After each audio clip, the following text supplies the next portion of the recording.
네, 안녕하세요. 반갑습니다. 리아 북클럽의 리아쌤이에요. 네, 그동안 잘 지내셨죠? 네, 오늘도 레미제라블을 가지고 왔습니다. 지금 저희는 화요일날 온라인 독서 모임에서 아침 독서 모임이죠. 리아 독터에서 레미제라블 2권이죠. 2권 2부 네, 코제트를 마쳤고요. 이제 이번 주에는 다음 주, 네, 이번 주 아니고 다음 주부터는 레미제라블의 이제 3권,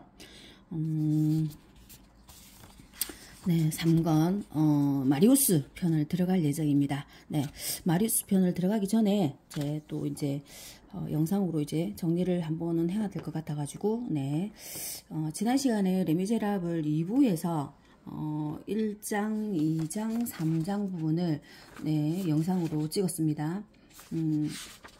지금 1장의 워털루와 2장 고남 오리용, 그 다음에 3장의 고인과 한 약속의 이행, 네, 기억나시나요? 네, 그렇게 3장을 마무리했고요. 자, 오늘은 제가 2부 코제트의 4장부터 8장까지 4, 5, 6, 7, 8장까지 네, 좀 간단하게 예, 정리를 할 생각입니다. 물론 뭐 간단하게 정리를 할 내용은 아니지만 네, 중요한 포인트를 보고 정리를 하도록 해보겠습니다. 네, 4장은요 제목이요 고르보의 누옥, 5장은 어둠 속 사냥의 소리 없는 사냥개 때, 6장은 부티 피픽스, 자 7장 여담, 8장 묘지는 주는 것을 취한다. 네, 이렇게 되고 있는데 한번 가볼까요? 네, 가보겠습니다. 자, 1권이랑 이게 책을 읽다 보면 1권은 다른 책 같고 2권은 또 다른 책 같고 그런 생각이 드는데, 이거 연결해서 오다 보면 1부의 팡틴에서 기억나실 거예요.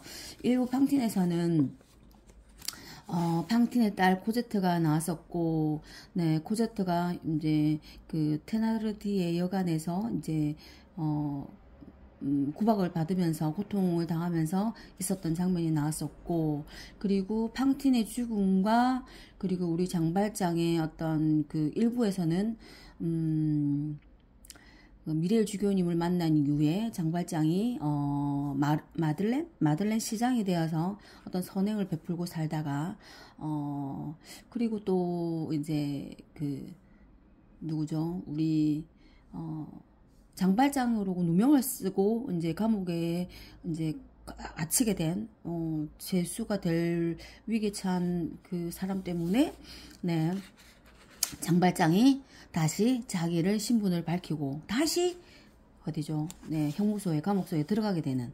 자, 그러면서 우리의 그 자베르와의 관계도 계속 나왔었죠. 네, 뭐 간단하게 제가 떠오르는 걸로 정리를 해봤습니다. 네, 그리고 2부에서는 이 1817년 16년인가요? 네, 16년. 이 워털루 전쟁에 대한 얘기가 나오면서 이제 그 나폴레옹의 몰락 시기를 이제 그려줬고요. 자, 그리고 지난번에 얘기했던 것처럼 구남 오리옹에서는요, 나폴레옹이 아니죠. 네, 우리의 장발장이 네, 좀 책에서는 그렇게 보입니다. 아주 쉽게 탈출을 합니다. 네, 탈출을 해서 우리 장발장은 네, 우리의 코제트를 찾으러 가죠. 그래서 코제트를 찾고 네, 이제 떠나는 장면까지가 네, 나왔었죠. 네, 코제트와 장발장의 이제 뭐 여행 또는 이들의 뭐 출발이 되었던 장면이 나왔습니다. 자, 그러면요, 사장에서 고르보의 누옥에서는 누옥이라는 단어가요, 좁고 너저분한 집, 네, 뭐 자기 집을 겸손하게 부를 때 이르는 말이라고 합니다. 누옥 뭐 이러거든요. 네, 고르보의 누옥. 자, 여기 고르보의 누옥을 한번 들어가 보겠습니다. 자, 고르보 선생. 이 집의 이름을 붙이게 된 이유가 나오고요. 그 다음에, 여기 이제 위치, 그 다음에 어떤 지형, 그런 것들이 나옵니다. 자, 그리고, 부엉이와 깨꼬리의 보금자리. 예. 자, 4장의 2번 제목이 부엉이와 깨꼬리의 보금자리. 자, 부엉이는 상징적으로 우리의 장발장이고요. 깨꼬리는 네, 그 종살새라고 그 불렸던 우리의 코제트죠.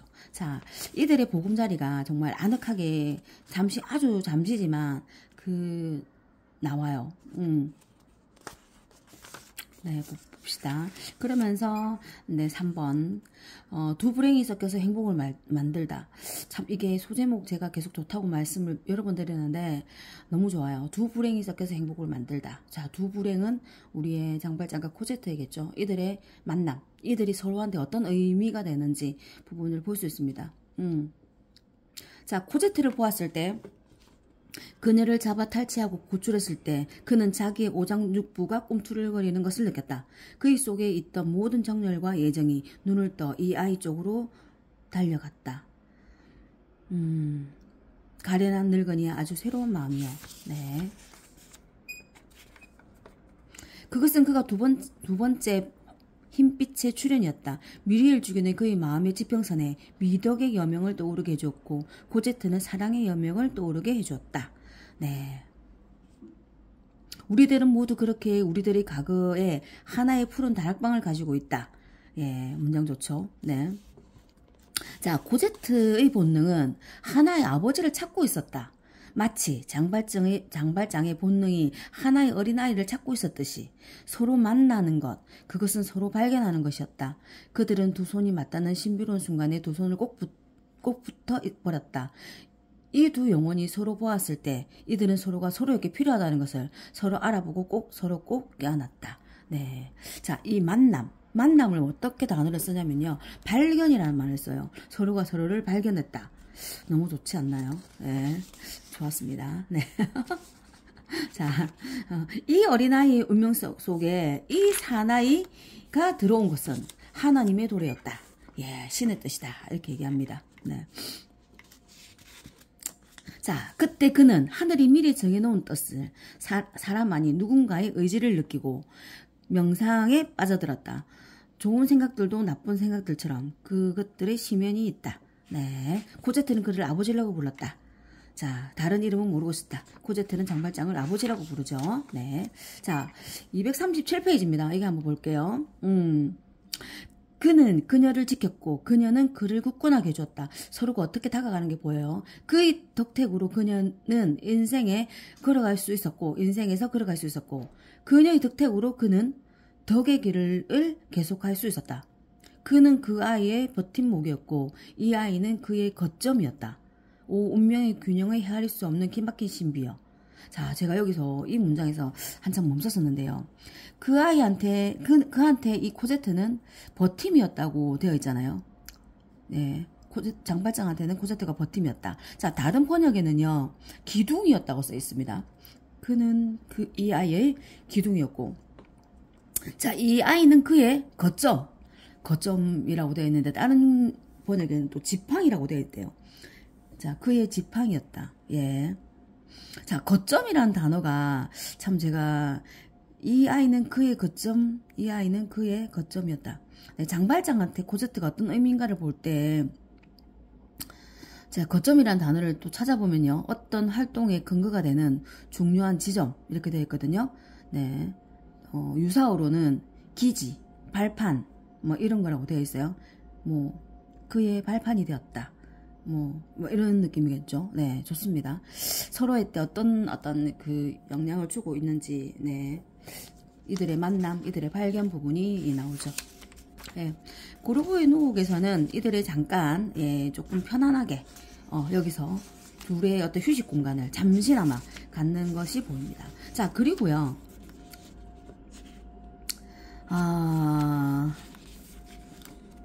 자, 그 사나이는 키가 크고 긴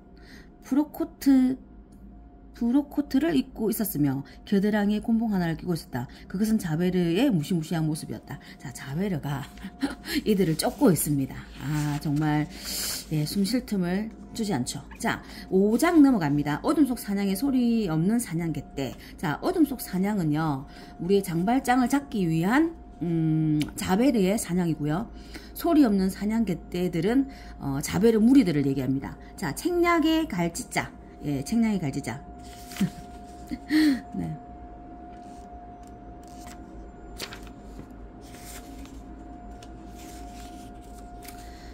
다행스러운 아우스트리츠 다리의 짐수레. 네, 장발장이 코제트를 들쳐오고 코제트를 데리고 이제 도망을 가거든요. 네. 1727년의 파리의 지도. 네.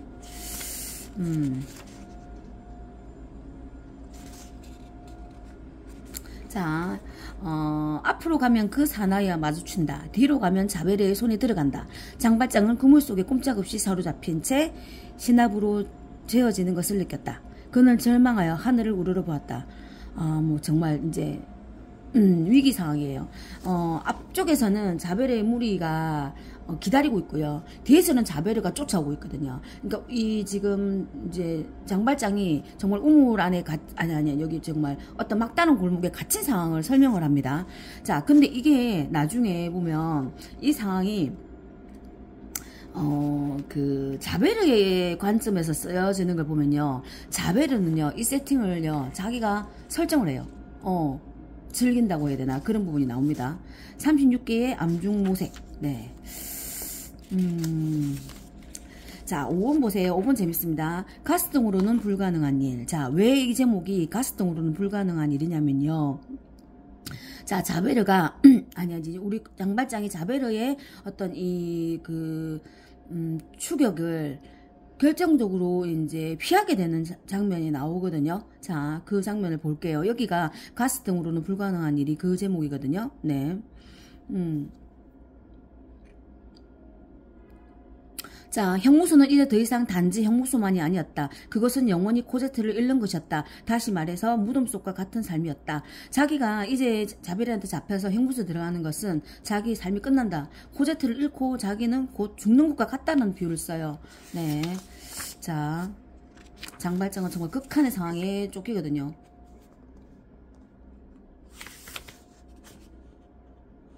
확실히 이때 만약 장발장이 왕국을 가지고 있었다면 한 가닥의 밧줄을 얻기 위해 그것을 주워버렸으리라. 모든 극단적인 상황에서는 때로는 우리의 눈을 멀게 하고 때로는 우리를 비춰주는 성광이 있다. 자, 여기서 어떤 얘기냐면요, 밧줄이 왜 필요하냐면요, 타고 오를 게 필요한 거예요. 그런데 지금 코제트를 등에 읊어진 상황에서 자기가 그 밧줄을 타고, 원래 장발장은 아무 이렇게 타고 오르는 기술이 아주 뛰어나잖아요. 여러 번의 탈옥교 시도를 하면서 장발장의 어떤 근육의 발달, 이 사람의 신체적인 발달이 막 나왔잖아요. 그 장발장 혼자서는 충분히 그 길을 오를 수 있지만 지금 코제트를 들쳐엎은 상황에서 코제트를 데리고 장벽을 오르기에는 힘든 거예요. 그래서 밧줄이 필요했던 거예요. 그런데 지금 밧줄이 지금 못 구하거든요. 그런데 보면 장발장의 비유가 어떤 거냐면, 내가 만약에 밧줄을 지금 이 상황에서 내가 밧줄을 얻는다는 거 어떤 느낌이냐면 약간 동화줄 느낌 나죠. 자, 뭐 해님 달림 맞나요? 해님 달림에서 우리의 오누이, 해와달이 된 오누이죠. 걔들이 정말 호랑이가 막 엄마 분장해가지고 막 잡으러 먹으러 오잖아요. 그래서 정말 하늘에서 동화줄을 내려주잖아요. 약간 그런 느낌이에요. 동화줄을 내려주는 그런 밧줄이 필요했던 건데, 만약에 자기가 왕국을 가지고 있었다면 자기 왕국을 줘서라도 그 밧줄을 자기는 얻었을 것이다 라는 비유죠. 네. 그런데 그 동화줄이 어떤 동화줄이냐면요, 있습니다. 이때 당시 있잖아요. 조명을 켜는 등이 가스등이 아니고 여기저기 달아놓은 반사등이 불을 켰대요. 그래서 그것은 기둥에 있잖아요. 건너편으로 쳐놓은 줄이 있었대요. 제가 동화줄이라고 메모해놨죠. 줄이 있었죠. 그 줄을 보고 그 줄을 타고 장발장이 오르기 시작합니다. 만약에 가스등이었다면 이 줄은 없었겠죠. 근데 반사등 때문에 이 연결해놓은 줄이 있었던 거예요. 자, 장발장은 이 줄을 타고 올라갑니다. 네, 올라가죠. 자, 장발장이 코제트한테 이렇게 말해요. 조용히 있으라고, 아무 말도 하지 마라. 막 이렇게 얘기합니다. 그러니까 막 이렇게 코제트가 불안해하니까, 막 이렇게 얘기해요. 아버지 무서워요. 대체 저기 오는 것이 뭐예요? 라고 물어봐요. 코제트가. 그러니까 장발장이 합니다. 저건 테나르디 아줌마다. 이렇게 얘기하거든요. 우리의 코제트한테는 테나르디 아줌마라는 말이 약간 호랑이다, 이런 말이 이 정도로 되는 것 같아요. 자, 여기 볼게요. 바다 사람들이 제비 매듭이라고 부르는 매듭으로 그 넥타이를 줄 한쪽 끄트머리에 끌어매고 또 한쪽 끄트머리에 있는 책 입에 물고 구두와 양말을 벗어서 담 너머로 던져놓고 강담 위로 올라가서 담과 박공 사이에 모서리를 타고 올라가기 시작했는데 마치 뒤꿈치와 팔꿈치를 사다리에 붙여놓은 것처럼 확실하고 견고한 동작이었다. 예, 30초도 채 못 되는 사이에 그는 담장 위로 기어 올라갔다. 대단하죠. 네. 네. 올라가요. 자, 이 상황에서 우리의 그 장발장을 쫓던 우리의 자베르는 정말 하늘로 꺼졌나, 땅으로 꺼졌나, 하늘로 솟았나, 이런 느낌이었어요. 자, 수수께끼 시작 부분에서는요, 우리의 장발장을 쫓는 누구의 입장? 네. 자베르의 입장이 됩니다. 네. 자, 볼게요. 자, 거기 있잖아요. 어떤 지금 담장을 넘어 올라갔잖아요. 넘어 올라갔는데 거기에서 어떤 상황이 벌어지냐면요. 그곳은 과연 어떤 곳이었는가예요. 자, 그 노래소리는 정원에 우뚝 솟아있는 어두침침한 건물에서 들려왔다. 악마들의 야단법석이 멀어져가고 있을 때 천사들의 합창이 어둠 속에서 다가오는 것 같았다. 코제타 장발장은 무릎을 꿇었다. 아, 정말 어떤 비유죠. 악마들이 야단법석 정말 쫓기고 있는 상황에서 어떤 담을 타고 올라갔는데 거기서 막 찬송가 같은 게 들린 거죠. 예, 여기가 어딘지 나중에 이제 상소가 나오겠죠. 여기는 이제 수녀원이거든요. 예, 수녀원에서 수녀들이 이제 합창 찬송가죠. 이런 거를 부르는 소리 들었던 거죠. 그래서 둘 다 어떻게 해요? 고제타 장발장은 무릎을 꿇었다는 거예요. 예, 너무 좋습니다. 자, 수수께끼의 계속. 자, 이 장소에 대한 수수께끼가 계속 나오는데요. 이 장소 도대체 어떤 장소지? 약간 이런 느낌이 들게 합니다. 자, 그리고 방울을 단 사나이. 자, 방울을 단 사나이는 누구냐면요. 자, 여기에 장발장이 마들렌 시장이었을 때 마차에 깔려 있는 노인을 한번 구해준 게 있어요. 포슐르박 노인. 예, 여기서는 아주 중요한 인물로도 등장합니다. 포슐르박 노인이 등장하는데 여기서 포슐르박 노인을 만나요. 자, 포슐르박 노인은요, 장발장을 바로 알아보거든요. 그런데 장발장이 지금 모습이 옛날에 마들렌 시장 모습과 다름에도 바로 알아봐요. 근데 장발장은 한참 그 사람을 못 알아봐요. 누구지? 이렇게 하거든요. 근데 나중에 포슐르박 노인을 알아봅니다. 자, 여기서 방울을 단 사나이는 포슐르박 노인이거든요. 자, 포슐르박 노인이 방울을 달고 있는 이유는요, 여기가 수녀원이고요. 수녀원은 여자들만 있는 곳이잖아요. 자, 여기 보입니다. 이건 푸티피픽스의 수녀원입니다. 라고 얘기해요. 장발장은 생각이 났다. 우연히, 다시 말해서 신의 섭리로 그는 바로 이 생탕투안 구역에 수녀원에 전도졌는데 술에서 떨어져 불구자가 된 포슐르박 노인은 그로부터 2년 전에 그의 추천으로 입원이 허락되었던 것이다. 자, 그는 혼잣말처럼 되뇌었다. 푸티피픽스의 수녀원이라. 네, 이 장소 아주 중요한 장소입니다.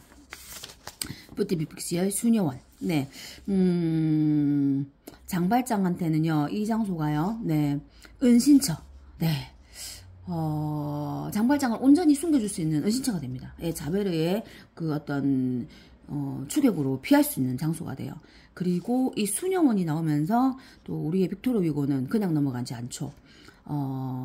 18세기, 네, 이제 19세기, 예, 넘어가는 시기에, 종교의 타락, 네, 또 종교의 어떤, 몰락, 네, 수녀원과 또는 뭔가, 수도원에 대한 어떤 그런 비판적인 것들이 또 뒤에 연결돼서 나오게 됩니다. 네. 어쨌든, 여기서 이제 우리의 방울을 달고 있는 포슐르박 영감님, 방울을 단 이유는 수녀원들한테 알아채기 위해서죠. 포슐르박 영감이 온다. 를 알아채기 위해서 방울을 단 거죠. 자베르가 사냥감을 놓친 까닭. 자, 이 부분 재밌어요. 네. 우리의 자베르는요, 너무나도 완벽한 아이입니다. 어떤 거냐면, 네. 정말, 자기가 확신이 100% 뜰 때만 뭔가 행동하는 사람?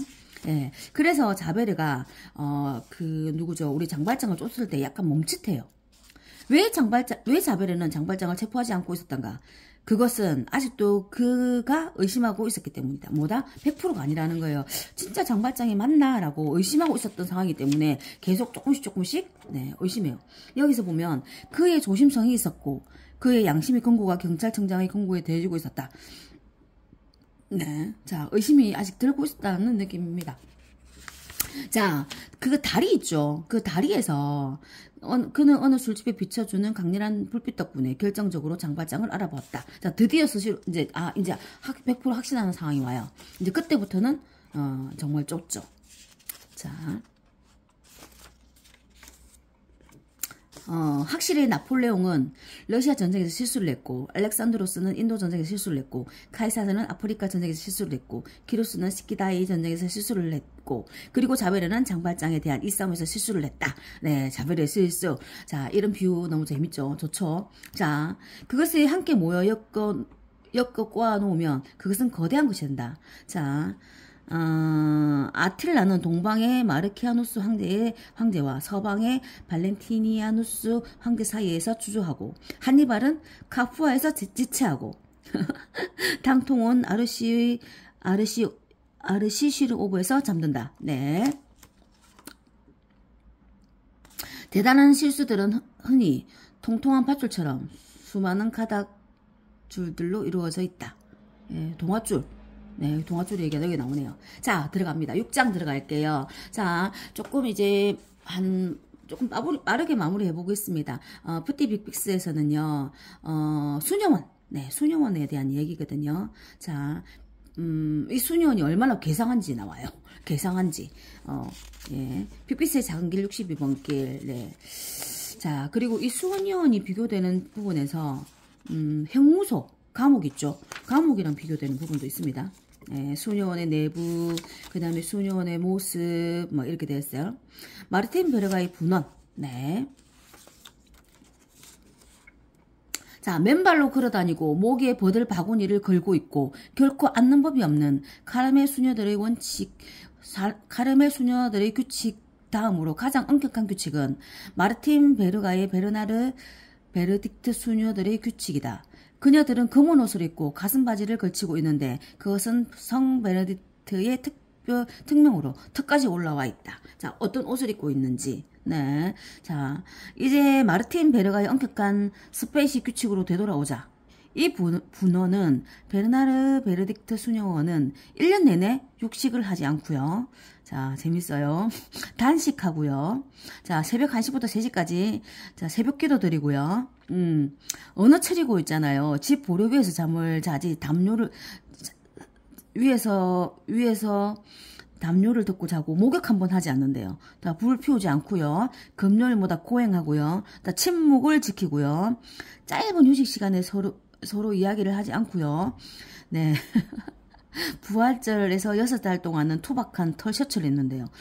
네, 엄청난 괴괴한 것들이 나옵니다. 순종, 청배, 순결, 수도원 경례에서의 직거, 이것들은 그녀들의 사약인데 예, 규칙에 의해 무척 가중되고 있었다.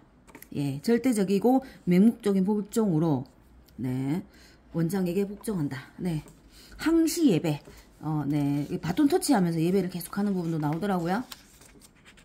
네, 자. 그녀들은요, 칫솔은 뭐 안 써요. 양치질을 안 해요. 양치질을 하지 않은 이유가 있잖아요. 예, 이를 닦는 것은 사닥다리 위에서 그 아래로 떨어지는 것, 영혼을 잃는 것이다라고 생각한대요. 좀 황당하죠? 네. 네. 자, 볼게요. 네, 계속 네, 그런 것들이 나오는데요. 또, 그 정부에서는 있잖아요. 그 굴 속에 관을 넣는 것을 금했대요. 그러므로 그녀들은 죽으면 수녀원을 나갔대요. 이제 자기들은 수녀원 밑에 있는 굴 속에 이제 묻히기를 원하는데 그 국가에서는 정부에서는 그걸 금하죠. 그래서 그녀들은 몹시 슬프게 했고 하나의 치매처럼 그녀들을 낙담했다. 네. 네. 자, 이 사건이 지금 죽은 수녀들을 바깥으로 묘지를 이동해야 된다는 이 이야기가 나오잖아요. 네. 장발장이 이거를 이용하게 되는 이야기가 나옵니다. 뒤에. 예. 봅시다. 네. 쾌활.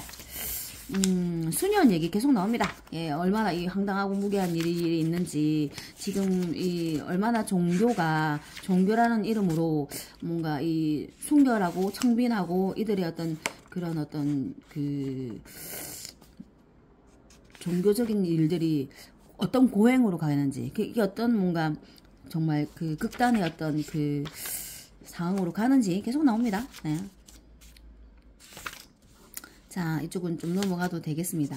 네. 자, 뽀티피피스의 종말. 명상은 기도와 마찬가지로 인류에게 필요한 것이다. 하지만 혁명이 손을 댄 모든 것처럼 명상은 장차 변화하여 사회의 진보에 적다적인 것에서 호의적인 것이 되리라. 네. 근무원, 닫혀져 있는 공과지죠. 자, 19세기 종교관념은 위기를 맞고 있다. 네. 수도원들에 관해서는 그것들은 하나의 복합적인 문제를 제공한다. 운명의 문제, 이것은 그것들을 배척하고 자유의 문제, 이것은 그것들을 비호한다 라고 되어 있네요. 자, 여담. 자, 여담 부분에서 그 왜 제목을 여담으로 적었는지 뭐 추측을 하자면, 예, 여담은 말 그대로 전체적인 맥락, 빅토르 위그의 레미제라블에서 약간 조금 벗어난 얘기. 어떤 얘기냐면, 수도원에 대한 얘기를 하거든요. 자, 수녀원. 뽀티피피스의 수녀원에 있게 되는 이 장발장의 이야기를 풀기 위해서 수녀원이 지금 어떤 상황으로 돌아가고 있는지, 수녀원에 대한 어떤 장발장의 입장, 자, 수도원에 대한 장발장 입장, 이 부분이 여담입니다. 자, 이 여담 아주 재밌어요.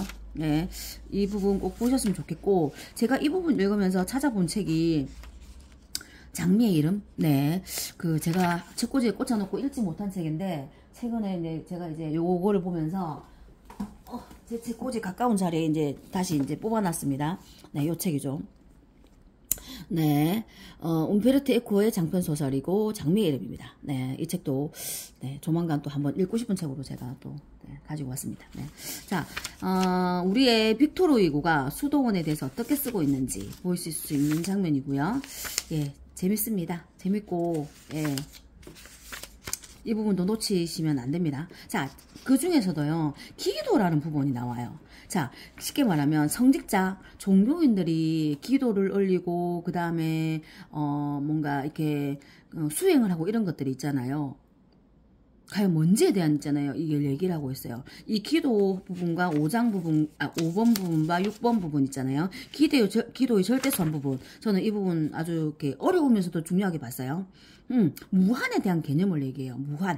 예, 무한에 대한 개념을 얘기하는데, 아주 재밌는 것들이 나오거든요. 볼까요? 기도의 절대선. 기도는 어때야 되는가에 대한 얘기도 나옵니다. 예. 인간은 빵보다도 더 긍정으로 살아간다. 네. 자, 생각하는 것. 그것이야말로 영혼의 참다운 승리다. 사람들의 갈증에 사상을 내놓고, 그들 모두에게 강장제로서의 신을 관념을 부여하고, 그들 속에서 양심과 학문과 친학케 하고, 그 신비로운 대조에 의해 그들은 올바른 사람으로 만드는 것. 이러한 것이 철학의 진정한 구실이다. 자, 예. 소크라테스는 아담 속에 들어가서, 예, 마르쿠스 아우렐리우스를 만들어내야 한다. 와, 정말 시적입니다. 이런 비유를 쓰죠. 자, 이상, 절대, 완전, 무한 다 같은 말이다.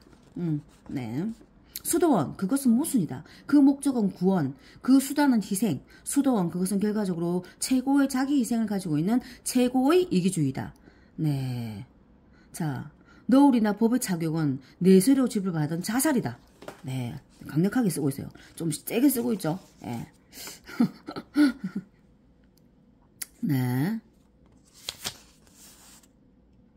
수도는 자기 포기다. 그릇된 길로 가는 희생도 역시 희생이다. 예, 잘못된 길이다. 이 말을 얘기하고 있습니다. 네. 자, 8장 넘어갈게요. 묘지는 주는 것을 취한다는데요. 자, 장발장이, 자, 우리의 누구죠? 포슐르방 영감이랑 이제 어떤 작전을 짜게 되는데요. 자, 수도원에 자기들이 공식적으로 들어가는 방법을 찾는 거예요.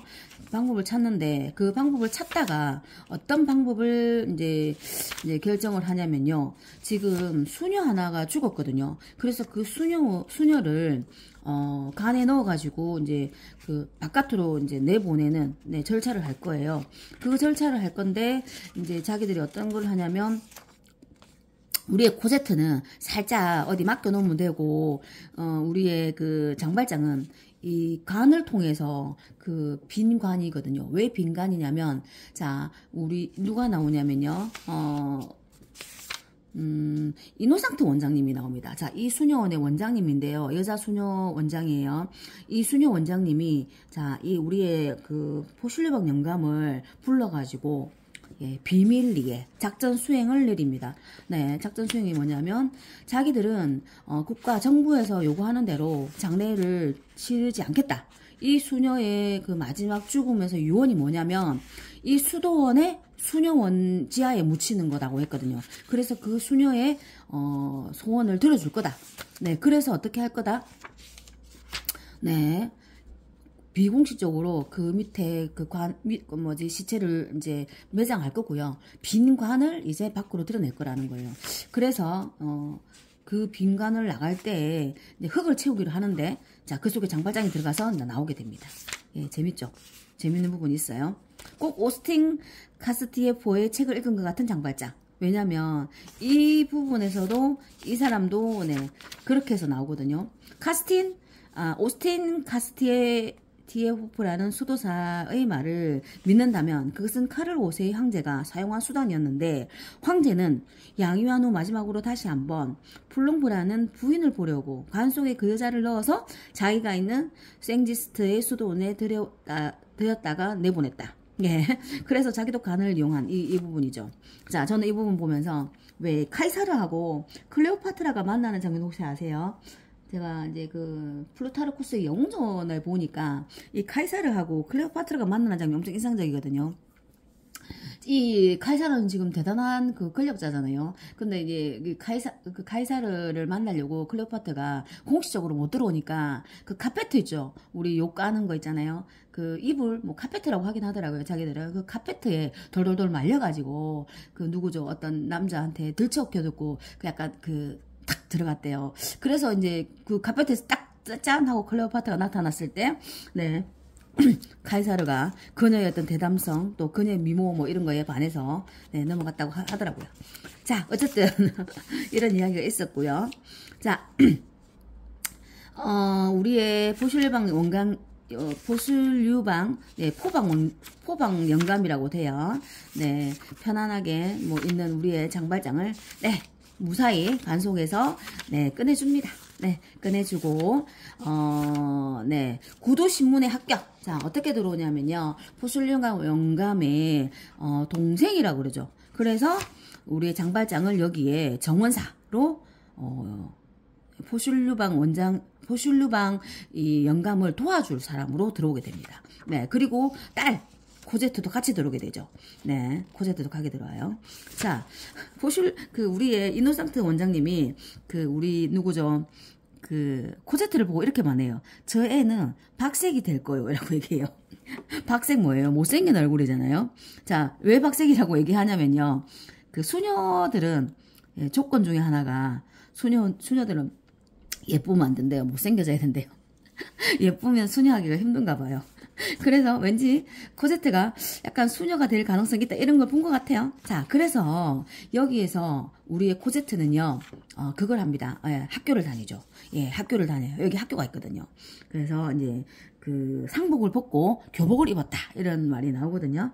네, 그렇습니다. 자, 이 부분 볼게요. 포슐유방 영감에 대한 찬양인데요. 파리의 한 수도원에는 훌륭한 정어사 하나가 있는 모양인데 그는 포방이라는 성인입니다. 지금 자기가 훌륭하고 성자라는 사실도 모르고 있어요. 자, 자기가 성자라는 건 모르지만 소문으로는 이 어떤 수녀원에 포방이라는 성인이 있다라고까지 칭송을 받습니다. 예, 우리 장발장이 구해준 포슐유방 영감이 이런 위치에 네, 까지 가 있잖아요. 자, 이 부분 보면서 어떤 느낌 들었냐면 또 그래요. 누구나 성자가 될 수 있다. 그리고 내가 성자인지도 모르고 나는 성자로 불릴 수도 있다. 막 이런 느낌 있잖아요. 네, 그렇습니다. 자, 수녀원 생활. 이제 장발장이, 공식적으로 이 수녀원에서 방울을 단 사나이가 됐고, 거기서 이제 그 정원을 가꾸면서 외부와의 완전 단절된 공간이거든요. 거기서 이제 우리의 코제트랑 이제 지내게 되는 거죠. 자, 이 수도원은 장발장에게는 시면에 에워싸인 성 같은 것이었다. 그 사면의 장벽만이 이후 그의 세계였다. 거기서 그는 심신이 상쾌할 정도로 충분히 하늘을 볼 수 있었고 행복감을 느낄 정도로는 충분히 코제트를 볼 수 있었다. 그에게 매우 평온한 생활이 다시 시작되었다. 네, 장발장한테 평온한 시절이 오게 됩니다. 자, 그때 하늘의 뜻은 그를 푸티비퀴스 수녀원에 던져졌다. 자기를 주교하고만 비교했던 동안에는 그는 자기의 비천하다고 느꼈고 그는 겸손했다. 그러나 얼마 전부터 그는 자기를 사람들과 비교하기 시작했고 교만이 싹텄다. 자, 장발장에 또 한 번의 변화가 나오거든요. 누가 알라. 그는 아마 마침내 아주 서서히 증오심으로 되돌아갔을 것이다. 수녀는 그를 그 비탈 위에서 멈추어 세웠다. 어떤 비탈이냐면요. 증오심, 분노 이런 것부터 이제 있잖아요. 멈춰 세웠다는 거죠. 자, 수녀원은 그가 보는 두 번째 유폐 장소였다. 자, 그 형무소랑 수녀원을 비교되는 장면이 여기서 또 나오거든요. 네. 그리고 그토록 비슷하면서도 그토록 사뭇 다른 그 두 장소에서 그토록 판이한 그 두 종류의 인간들이 똑같은 일을 수행하고 있었다. 즉 속죄를. 네, 형무소에서는 그들의 죄에 대한 속죄를 하고 여기 수녀원에서는 그 수녀들이 죄 짓는 모든 사람들을 위한 속죄를 하고 있는 거죠. 네. 숭고함 이런 단어이 나와요. 남을 위한 속죄. 예. 인간의 너그러움 중에서도 가장 숭고한 것. 즉 남을 위한 속죄다. 네. 장발장이 이 수녀원에서 이런 어떤 그 수녀들의 모습을 보고 변하는 모습이 나오는 부분입니다. 놀라운 것은 그리고 신의 섭리 자체가 주는 경고처럼 그를 깊은 몽상에 잠기게 하는 것은 담을 기어오르고 장벽을 뛰어넘고 생명을 걸고까지 모험을 하고 험하고 어두운 등반을 했는데 다른 속죄의 장소에서 나오기 위해 했던 것과 똑같은 그 모든 노력을 그는 이 장소에서 들어오기 위해서 했다는 것. 이것이 그의 운명의 한 상징이었던가. 네. 자, 뿌티비픽스라는 이 수녀원에 들어오는 게 그한테는 뭐다? 운명이었다라는 얘기를 하는 거죠. 왜? 자, 왜 합니다. 자, 그가 그런 것을 생각할 때 그의 속에 있는 모든 것이 그 숭엄한 신비 앞에 흩어져 버렸다. 이러한 명상 속에 교만한 생각은 쓰러져 버렸다. 그는 자기 자신에 관해 온갖 것을 반성했다. 그는 자신의 연약함을 느끼고 여러 번 울었다. 최근 6달 동안 그의 삶 속에 들어왔던 모든 것은 그를 주교의 거룩한 명령 쪽으로 돌아가겠고 코제트는 사랑에 의하여 수도원은 겸양에 의하여. 예. 자, 마지막 보겠습니다. 네. 자, 그리고 그는 자기 인생의 위기에서 자기를 연이어 맞아들여준 것은 천주의 집이었다고 생각했는데, 자, 첫 번째 집은 미리엘 주교였죠. 미리엘 주교님을 만난 거죠. 모든 문이 닫히고 인간 사이로부터 배척당했을 때였고, 두 번째 집은 인간 사이가 다시 뒤쫓기 시작하고 형무소가 다시 입을 벌렸을 때였는데, 그 첫 번째 집이 없었다면 그는 다시 범죄에 빠졌을 것이고, 두 번째 집이 없었다면 그는 다시 형벌에 빠졌을 것이다. 네, 그렇죠. 그의 온 마음은 감사로 누그러지고 그는 더욱더 사랑하고 있었다. 여러 해가 그렇게 흘러갔고 코제트는 더 커갔다. 네, 자, 감사와 사랑이 나옵니다. 자, 우리 장발장한테는 지금 이 수녀원에서의 어떤 생활, 수녀원에서 느꼈던 이런 어떤 감흥, 이런 것들을 통해서 감사와 사랑을 느껴요. 제가 생각했을 때는 그 미리엘 주교님하고 만났을 때는요, 장발장이 자기 자신에 대한 사랑, 자기 자신을 어떤 믿는 어떤 믿음, 이런 거를 해보겠다면, 지금 여기 수녀원에서의 느낀 거는 자기 자신에 대한 믿음과 사랑을 넘어서 타인에 대한 사랑과, 타인에 대한 어떤 신뢰까지 가는 것처럼 보였어요. 그리고 또 제가 여기서 이제 느꼈던 거는, 우리가 있잖아요. 어떤 상황에 감사하잖아요. 모든 것에 감사하다, 뭐 이것에 감사한다. 감사하는 마음을 가진 사람이 누군가를 증오하고 복수할 수는 없거든요. 예. 왜냐면 감사는 그 모든 것을 포용하는 것 같거든요. 예. 어떠세요? 자, 이렇게 제가 조금 빠르게 정리한다고 생각했는데, 예, 시간은 벌써, 예, 아이고야, 40분이 다 돼가네요. 자, 이렇게 마무리하겠습니다. 자, 레미제라블의 2부, 네, 2장이었죠. 2부였고, 2권이었습니다. 우리의, 코제트 부분. 이렇게 마무리를 하겠습니다. 자, 이어서 또 3권도 마리우스라는 네, 또 새로운 등장인물이 등장하더라고요. 자, 마리우스는 또 어떻게 후반부를 장식할지. 자, 이건 마무리하고 예, 중후반부 또 계속 이어가겠습니다. 네, 오늘도 들어주셔서 감사합니다. 네, 다음에 또 이어갈게요.